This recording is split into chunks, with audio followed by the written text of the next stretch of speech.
Hello! First time ko mag-try mag-voice over ng video. So, maglagay tayo ng butter, then asukal na brown, and asukal na puti. Gagawa kasi tayo ng cookies.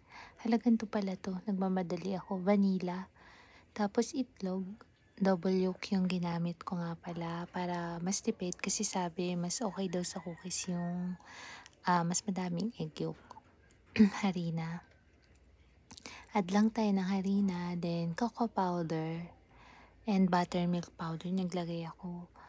And isif lang natin, then mix natin.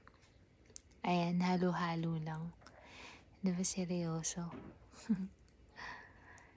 Ayan, lagay tayo syempre ng gloves kasi malagkit na siya. At lagay tayong choco chips, then naglagay ako ng graham crackers. So, para may additional texture sa cookies natin. Then, mix lang natin. Ayan. O nga pala, first time ko lang din mag-try ng ganitong cookies. So, mix lang natin. Ayun o. Pagod na siya. Then, lang natin sarap. Wala kaming ref. Kaya ako siya pinaliliitan para lalagay ko lang siya sa cooler namin na maliit. Then, palalamigin lang ng onte. Tapos, i-mold natin. Lagyan ng choco chips ulit. Then, almonds. Then, siksik natin yung Raymond. Tada!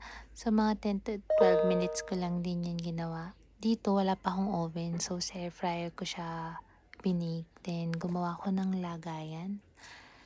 So, DIY lang din para presentable pa din. So, sa church namin to ibibigay as a simple token. Pinagawa ng sister ko, Viola.